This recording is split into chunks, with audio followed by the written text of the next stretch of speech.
আসসালামু আলাইকুম রাহমাতুল্লাহি ওয়া বারাকাতুহু। আশা করছি সবাই ভালো আছেন।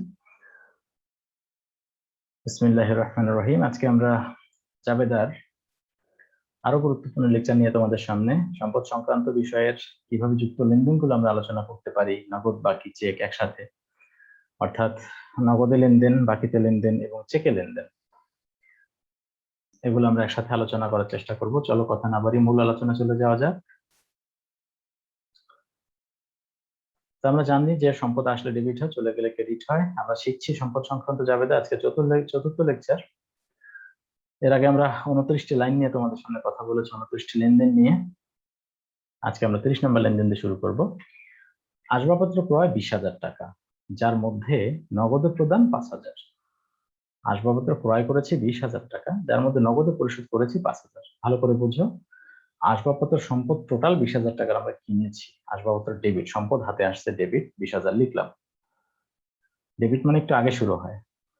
নগদ পরিশোধ করে ফেলেছি 5,000, ক্রেডিট হয়ে যাবে নগদ, আর নগদ টাকা চলে যাচ্ছে 5,000। তাহলে আমরা কি 20,000-এর মধ্যে সব শোধ করতে পারছি? পারি নাই। 20,000-এর মধ্যে কেবলমাত্র 5,000 পরিশোধ করছি, তাহলে আরো 15,000 বাকি আছে। তাহলে পাওনাদার ক্রেডিট লিখতে হবে 15,000, কারণ 20,000-এর মধ্যে নগদ কেবলমাত্র 5,000 দিতে পারছি, বাকিটা তাহলে বাকিতেই আছে। কিছু না বললে বুঝতে হবে বাকিতেই আছে, আমরা চেক দিই নেই। তাহলে আসবাবপত্র সম্পদ ক্রয় করেছি, সম্পদটা হাতে আসছে 20,000 টাকা লিখলাম, নগদ টাকা চলে গেছে 5,000, নগদান ক্রেডিট লিখলাম 5,000। তাহলে 20,000-এর মধ্যে 5,000 পেইড হয়েছে, তাহলে হয় নাই কত? 15,000। এটি কিন্তু বাকি আছে, বাকিতে মানে পাওনাদার লিখতে হবে, পাওনাদার ক্রেডিট 15,000 টাকা। আসবাবপত্র বিক্রয় 10,000 টাকা, যার মধ্যে নগদে পাওয়া গেল 6,000। আসবাবপত্র বিক্রি করে ফেলেছি 10,000 টাকা, তাহলে আসবাবপত্র সম্পদ বিক্রি করছি, ক্রেডিট হয়ে যাবে 10,000। তাহলে বিক্রি করে আমরা পাইলাম কি? হাতে পাইছি 6,000 টাকা। তাহলে নগদান ডেবিট লিখবো 6,000, নগদান হাতে পাইছি, নগদ টাকা হাতে পাইছি 6,000 ডেবিট। তাহলে 10,000-এর মধ্যে 6,000 পাইলাম, নগদান ডেবিট লিখলাম 6,000। তাহলে পাইলাম না কত? 4,000। 10,000-এর মধ্যে 6,000 যদি পেয়ে যাই, তাহলে বাকি রয়ে গেল 4,000। বাকি মানে বাকিতেই আছে। তাহলে দেনাদারের সম্পদ যদি বিক্রি করার সময় বাকিতে বিক্রি হয়, তাহলে দেনাদার ডেবিট লিখতে হয়। আর সম্পদ কেনার সময় যদি বাকি উল্লেখ থাকে বা বাকি বোঝায়, তাহলে পাওনাদার ক্রেডিট লিখতে হয়। আমরা আগেরটা ক্রয় শিখেছিলাম, এবার বিক্রয় সংক্রান্ত। তাহলে আসবাবপত্র বিক্রি করেছি 10,000, আসবাবপত্র ক্রেডিট লিখবো। আর নগদ টাকা পাইছি 6,000, নগদান ডেবিট লিখবো 6,000। তাহলে নগদান 10,000-এর মধ্যে 6,000 পাইছি, 6,000 লিখলাম, পাইনি 4,000, এই জন্য দেনাদার শিরোনাম ডেবিট লিখবো। আর আসবাবপত্র বিক্রি করে ফেলেছি, সম্পদ চলে গেল, সম্পদের নাম ক্রেডিট লিখবো 10,000। ডেবিট ক্রেডিট সমান হইতে হবে সবসময়।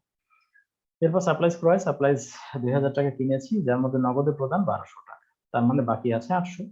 সাপ্লাইজ সম্পদ, সম্পদ কিনলাম 2,000 টাকা, সম্পদের নাম ডেবিট করে ফেলেছি, আর নগদে প্রদান করছি 1,200 টাকা। নগদ টাকা চলে গেল, নগদান ক্রেডিট লিখবো 1,200।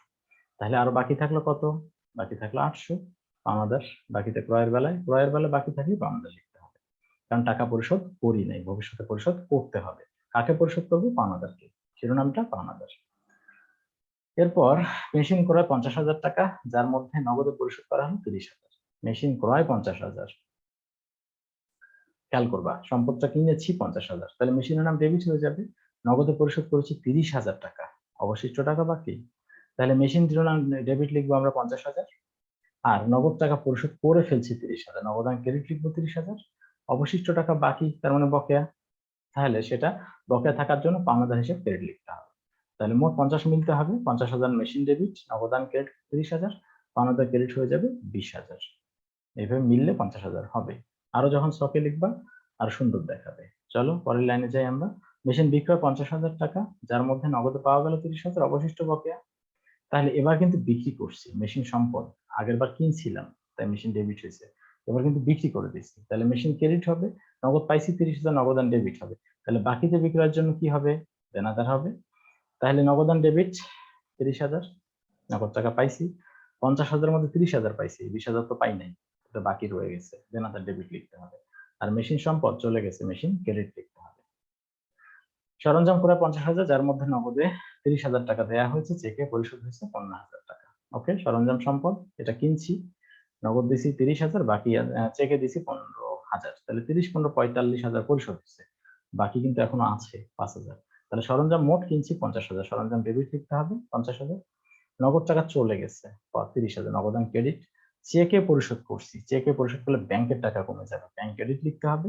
তাহলে 30 আর 15 45, আরো বাকি থেকে 5,000 ক্রেডিট লিখতে হবে বাকির জন্য। আমরা ছকের মাধ্যমে দেখার চেষ্টা করব 2-3টা লাইন কিভাবে ছকে তোমরা অ্যান্সার করবে।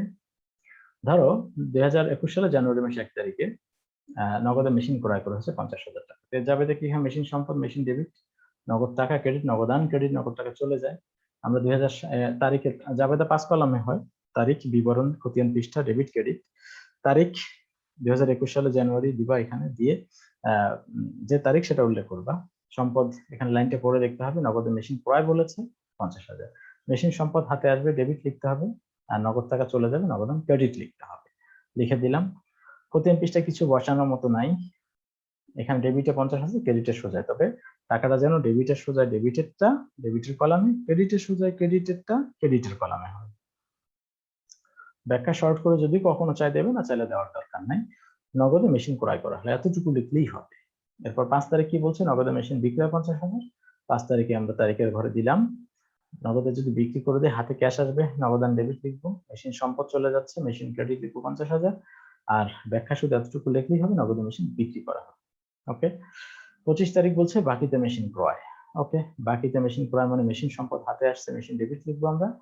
আর বাকিতে যেহেতু কিনেছি, নগদ টাকা তো দেই নাই, কাউকে না কাউকে টাকা পে করতে হবে, ক্যাশে অবশ্যই 5,000 ওপদেও, ওদের হিসাব ক্রেডিট লিখবো আমরা 40,000 টাকা। তো এই ছিল ছকে, এভাবেই তোমরা অ্যান্সার করবে পরীক্ষার খাতায়, ব্যাখ্যা না চাইলে দেওয়ার দরকার নাই। ধন্যবাদ চতুর্থ লেকচার দেখার জন্য। পরবর্তী লেকচারে ব্যয় বা খরচ নিয়ে ব্যাপক আলোচনা করা হয়েছে, সেটা দেখার আমন্ত্রণ থাকলো। তোমরা যদি উপকৃত হও ভিডিওগুলো শেয়ার করবে এবং সাবস্ক্রাইব করবে, যাতে সবার আগে আপডেট ভিডিওগুলো তোমরা পেয়ে যাও।